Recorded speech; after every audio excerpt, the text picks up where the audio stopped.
నమస్కారం తెలియజేస్తాను ఎలక్షన్లో మనకు కోఆపరేషన్ చేసినందుకు. అయితే ఎలక్షన్ అంతా బాగా అయిపోయింది, మీరంతా ఫ్రీ అయిపోయారు, కానీ మాకైతే ఫ్రీ లేదు. పోలీసులకి అయితే ఎలక్షన్ ముందు ఎలాగా డ్యూటీ మనం టైం లేకుండా చేసేవాళ్ళం, ఇప్పుడు అదేవిధంగా కూడా మాతో చేస్తున్నాం. ఎందుకంటే మన గత ఎలక్షన్ అయిన తర్వాత మనం చూస్తున్నాం చాలా ఇన్సిడెంట్లు జరిగాయి. మనకి పల్నాడు అయితేనేమి, అక్కడ బాగా కొట్టుకోవడాలు అయితేనేమి, పెట్రోల్ బాంబులు, అంటే అంత ఫ్యాక్షన్ అయితే మన ఉండదనుకోండి. కాకపోతే ఫ్యూచర్లో కూడా కౌంటింగ్ రోజు కానీ కౌంటింగ్ తర్వాత రోజు కానీ ఎటువంటి ఇన్సిడెంట్లు జరగకుండా మనం అంతా పోలీసు శాఖ పరంగా జాగ్రత్తలు తీసుకుంటారు. దానికి కూడా మీరు అంతా సహకరించాలి. ఎలక్షన్ రోజు కూడా ఎటువంటి గొడవలు జరగకుండా ఏంటి, ఏ పార్టీ కలిసినా ఏంటి మనం అంటే మా పార్టీ కలిసింది లేకపోతే ఇప్పుడు మనకి ఎలక్షన్ అయ్యేలో అంటారు కొంతమంది ఏదో డిస్కస్ చేసుకొని మేము గెలుస్తాం నేను బెట్టింగ్లు కాయడం ఇలాంటివి, దానివల్ల అంటే కొన్ని అదర్ ఇష్యూస్కి దారి చేస్తాయి గొడవలు గట్రా. సో అలాంటివి కూడా ఏం లేకుండా మీరందరూ కూడా మీ ఊళ్ళో ఉన్న ప్రజలకు కూడా మీరు తెలియజేసి, ఇప్పుడు 144 సెక్షన్ ఉంది మనకి, 30 పోలీస్ యాక్ట్ ఉంది. దాని ప్రకారం ఏంటంటే ఎక్కడ కూడా 4 గుమ్ము కూడా ఉండకూడదు. అలా ఉంటే పోలీస్ కేసులు పెట్టమని మనకు ఆర్డర్స్ ఉన్నాయన్నమాట. సో మీరు మీ గ్రామస్తులు కానీ కుర్రాళ్ళు కానీ చెప్పండి. ఇంకా ఎలక్షన్ అయితే అయిపోయింది, కానీ ఎలక్షన్ కోడ్ ఇంకొంది. మనకి ఎలక్షన్ రిజల్ట్ వచ్చి తర్వాత రోజు వరకు ఉంటుంది.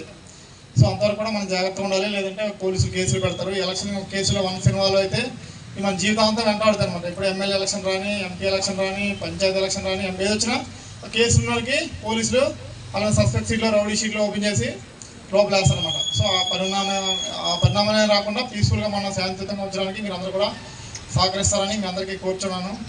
అలాగే ఎలక్షన్ అయిపోయిన తర్వాత కూడా ఎటువంటి గొడవలు ఏమి ఉండకూడదు. ఏ పార్టీ కలిసినా అదంతా ఎవరికి ఇష్టం వచ్చిన పార్టీగా వేసుకున్నారు, అది వేరే విషయం.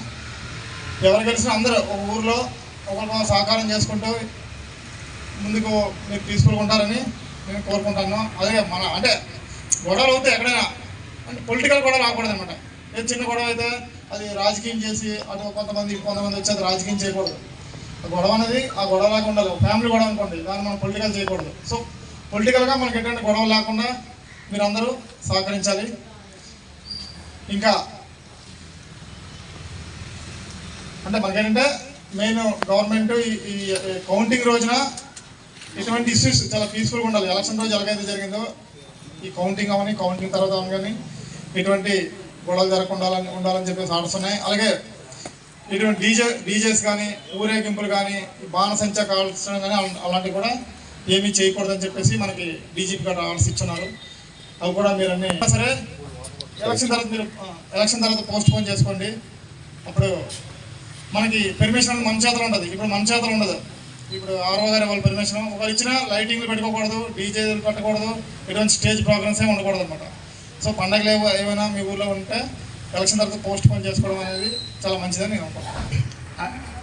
వైఎస్ఆర్సీపీ అదేవిధంగా మండల పార్టీ నాయకులు, సర్పంచులు, ఎంపీటీసీలు ఎవరెవరు పిలిచిన ఎస్ఐ గారు తెలియదు, మీ అందరికీ కూడా హృదయపూర్వక నమస్కారాలు. నేను మీ అందరికీ సుపరిచితున్నే, తెలిసిన మనిషినే. మీకు అంటే ఈ మండలం విషయానికి వచ్చేసరికి నేను కేడీపేటలో 2 years చేశాను కాబట్టి మీకు చాలామందికి తెలిసిన మనిషినే. అది ఈరోజు అర్జెంటుగా మీ అందరితో మీటింగ్ పెడదామని ఎందుకు అనుకున్నామనంటే, ముఖ్యంగా మనకి ఈ మండలంలో ఎలక్షన్స్ చాలా ప్రశాంతంగా ముగిసిపోయాయి. అదంతా మీ కోఆపరేషన్ వల్లే జరిగింది. వెరీ పర్టికులర్గా చెప్పాలంటే నాయకులే ఫుల్గా కోఆపరేట్ చేశారు, సపోర్ట్ చేశారు. దానివల్లే ఎలక్షన్ అంతా చాలా ప్రశాంతంగా జరిగింది ఈ మండలం వరకు. అంటే నేను ఇదే విధంగా అనమాట నాతూరు మండలం చూశాను, మాకరపల్ల మండలం కూడా చూస్తున్నాను. అక్కడ చిన్న చిన్న గొడవలు అయ్యే కేసులు కూడా కట్టడం జరిగింది. కానీ ఈ మండలం మాత్రం చాలా ప్రశాంతంగా ఎలక్షన్ కంప్లీట్ అయింది. అదంతా మీ యొక్క సపోర్టే, అది మాత్రం నేను బహిరంగంగా చెప్తున్నాను. అయితే అదేవిధంగా ఈరోజు మళ్ళీ మీటింగ్ పెట్టడానికి గల కారణం ఏంటంటే, కౌంటింగ్ రోజు ఏ గొడవలు లేకుండా మీ అందరూ ఇదే విధంగా కోఆపరేట్ చేస్తారని ఈ స్పెషల్గా ఓన్లీ మన టీడీపీ, వైఎస్ఆర్సీపీ, జనసేన ఇంకా ఏ పార్టీలో ఉన్న వాళ్ళందరూ ముఖ్య నాయకులను పిలిచి పర్సనల్గా మాట్లాడడానికి గల ముఖ్య కారణం కూడా అదే. అంటే ఎలక్షన్ కౌంటింగ్ రోజు మీ అందరికీ ఈ పార్టీకే తెలిసే ఉండొచ్చు, ఊరేగింపుకి పర్మిషన్స్ ఇవ్వలేదు ఎలక్షన్ కమిషన్. అంటే అన్ని రోజులలాగా అన్ని ఎలక్షన్స్ లాగా అప్పుడు అన్నట్టు మనం ఊరేగింపులు చేసుకునే వాళ్ళం. ఇప్పుడు ఊరేగింపుకి పర్మిషన్ ఇవ్వలేదు కాబట్టి ఊరేగింపు లేదు. రెండోది ఫైర్ క్రాకర్స్కి కూడా ఎలక్షన్ కమిషన్ వాళ్ళు పర్మిషన్ ఇవ్వలేదు, డీజే సౌండ్స్కి పర్మిషన్ ఇవ్వలేదు. సో అంటే అయితే ఎవరో ఒకరు గెలుస్తారు, గెలవకుండా అయితే ఉండరు. మన నర్సీపట్నం నియోజకవర్గంలో ఎవరో ఒకరైతే గెలుస్తారు. ఆ గెలిచిన వారు ఏ పార్టీ వాళ్ళు అనేది మనకు ఆ రోజు తెలుస్తుంది, ఈ రోజు మనకు తెలియదు. కానీ గెలిచారు కదా అని చెప్పేసి మన మండలం నుంచి అనమాట కొంచెం ఎక్కువ మంది అక్కడికి వెళ్ళి అదేవిధంగా ఊరేగింపు చేద్దామనో, లేదంటే అక్కడ ఏదో డీజే సౌండ్ పెడదామని, లేదా మన మండలంలో డీజే సౌండ్ పెట్టి మనం ఎక్కువగా చేద్దామని గొడవ, అదేవిధంగా వేరే పార్టీ వాళ్ళకి కదింపు చర్యలు ఓడిపోయిన వాళ్ళకి చేయడం కానీ అవేమి చెయ్యొద్దు. ఎందుకంటే మన స్టేట్ వైడ్లో తాడిపత్రులు అయితేనేమి, పల్నాడులు అయితేనేమి, అదేవిధంగా రాయలసీమలో కూడా చాలా గొడవలు చాలా గట్టిగా జరిగాయి. దానివల్ల ఏంటంటే ఎలక్షన్ కమిషన్ చాలా సీరియస్గా ఉంది. ఆ సీరియస్గా ఉండడం వల్ల ఈ ఎలక్షన్కి అనమాట ఎలక్షన్ అంతా అయిపోయింది. ఎలక్షన్ తర్వాత హడావుడి మొదలైపోయింది. ఇప్పుడు ఆ హడావుడి ఎలా ఉందంటే ఇప్పుడు మాకు కూడా అట్లీస్ట్ వచ్చిపోసుకోవడానికి కూడా టైం లేదు, అంత ఎక్కువ హడావుడి ఉంది.